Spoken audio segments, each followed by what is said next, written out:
माननीय सदस्य श्रीमती हरसिमरत कौर बादल जी। सर, सुबह से मैं इस बात में बहुत कंफ्यूज चल रही हूँ, सोचने की कोशिश कर रही हूँ कि जिस पॉलिटिकल पार्टी का पिछले 3 पार्लियामेंट जो 14, 15, 16 लोकसभा से मैं देख रही हूँ कि इनका वहां से लेकर यहाँ तक एक भी मुस्लिम मेंबर नहीं है। जिस औरतों का इतना दर्द देखा, एक औरत तक भी नहीं है। उनको आज कौन सा ईद का चांद चढ़ा कि इतना प्यार। एक माइनॉरिटी जो एक किरण रिजिजू साहब एक फॉर्मर लॉ मिनिस्टर, एक माइनॉरिटी कम्युनिटी को बिलोंग करते हैं, आज वो खड़े होके उनका मुसलमान कहां से याद आ गए। जिस माइनॉरिटी कम्युनिटी, जिस पार्टी की सारी पॉलिटिक्स ही हिंदू मुस्लिम की पोलराइजेशन पे डिपेंडेंट है, जिसकी सारी राजनीति ही है पाकिस्तान, मुसलमान, खालिस्तान, आज इनको इतना दर्द कहां से आ गया कि हमारी मुसलमान बहनें, हमारे मुसलमानों का पैसा वो सही लग जाए। तो सब मैं सुबह से सोच रही हूँ कि इनके जबान में तो दुआ है लेकिन दिल तो इनका काला, ये सारा देश जानता है। और यही कारण है कि संसद में 24 मुसलमान मेंबर है, सब इस तरफ, उनमें से एक जना भी इस बिल को सपोर्ट नहीं कर रहा है। जेपीसी के मेंबर इसको सपोर्ट नहीं कर रहे हैं, इनके लोगों को छोड़ने के बजाय, और देश की कोई माइनॉरिटी सपोर्ट नहीं कर रही है। जिनका बिल इतना अच्छा होता तो तारीफें होती, लेकिन हाँ माइनॉरिटी है, आपके मंत्री है ना, इसलिए। लेकिन सर ये सोचते मैंने सोचा कि इसके पीछे पॉलिटिक्स क्या है। तो सर मैंने वक्फ का एसेट मैनेजमेंट का ये मैंने पेपर निकाला, जिसमें पता लगा कि वक्फ की सबसे ज्यादा प्रॉपर्टी 27% उत्तर प्रदेश में है, और उत्तर प्रदेश के इलेक्शन 1.5 साल बाद है। तो ये जो बोलते हैं महिलाओं को देनी है, मैनेज करनी है, तो सर ये तो सिर्फ ये 27% वक्फ की बॉडी जो सिर्फ एक उत्तर प्रदेश के राज्य में है, ये तो राजनीति सब उसकी है। अब तो समझ आई इनकी बात। मैं इनको पूछना चाहती हूँ, मंत्री जी कह रहे थे कि जी हरियाणा में एक गुरुद्वारा, मंत्री जी जो उस यमुनानगर में गुरुद्वारा है वो हाई कोर्ट के ऑर्डर के हिसाब से हुआ था।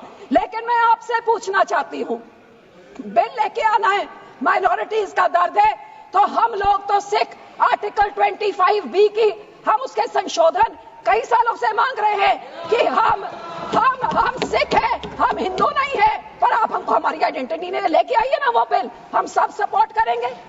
फिर आप हम इधर गुरुद्वारों के कब्जा, जो आपने हमारे गुरुद्वारे हिस्टोरिक जो आपने डिमोलिश करते, आपने जो डांगमार साहब सिक्किम में आपने डिमोलिश कर दिया, हरिद्वार में ज्ञान गोदरी आपने डिमोलिश कर दिया, उड़ीसा में मंगू मठ जो डिमोलिश कर दिया, जो माइनॉरिटी के गुरुद्वारे आप डिमोलिश कर रहे, बहुत अच्छा आपका अयोध्या बन गया। लेकिन जो नियत साफ होती तो उसके बोर्ड में 2 मुसलमान को डालिए, 2 मुसलमान डालते, और उसके बाद फिर मुसलमानों के, ये आपका सिर्फ मुसलमानों के जमीनों के ऊपर कब्जा करने का, उनके पैसों का कब्जा करने का, जैसे आपने सिखों के संस्थाओं के ऊपर हमारा नंदेड़ साहब, हजूर साहब के बोर्ड में इलेक्टेड मेंबर्स निकाल के गवर्नमेंट में उधर अपने नॉमिनेटेड मेंबर्स बिठा दिए। हरियाणा का हमारा तोड़ के, हरियाणा की एसजीपीसी तोड़ के आपने पिट्ठू पपेट्स वहां बिठा दिए।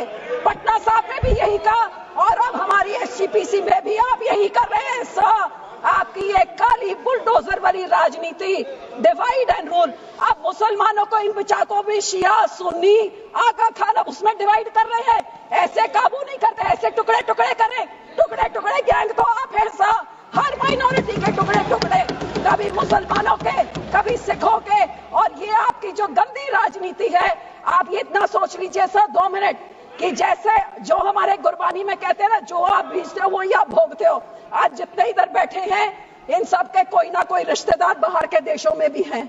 आज यहाँ पे आप मुस्लिम्स को, सिख्स को, माइनॉरिटीज को, क्रिश्चियंस को, मणिपुर में क्रिश्चियंस के साथ ऐसे बिल, मुसलमानों के साथ, हमारे संसद में सिख के साथ, जो बाहर के देशों में क्रिश्चियन डोमिनेटेड और मुस्लिम डोमिनेटेड में जो हिंदू रहते हैं, आज मणिपुर के साथ जो होता है, मणिपुर का बहुत संवेदनशील विषय है। Manipur Christian word should be deleted. Manipur हमारे लिए क्रिश्चियन हिंदू का इश्यू नहीं है। This word should be deleted. Please complete, madam. Please be seated. Please be seated. Please be seated. No. It is not. It is Manipur is not Christian issue. Manipur is not Christian issue. Please. और जो support करते हैं Christian भाइयों को बोलना I know better than you. I am from Northeast. आज I know better than you. Sikh भी होंगे। ये सारे Please. माइनॉरिटीज को डरा Complete, के, please. हिंदुओं को डरा के धन्यवाद जी, राजनीति धन्यवाद। करना चाहते हैं। माननीय मंत्री जी, 115 करोड़ लोग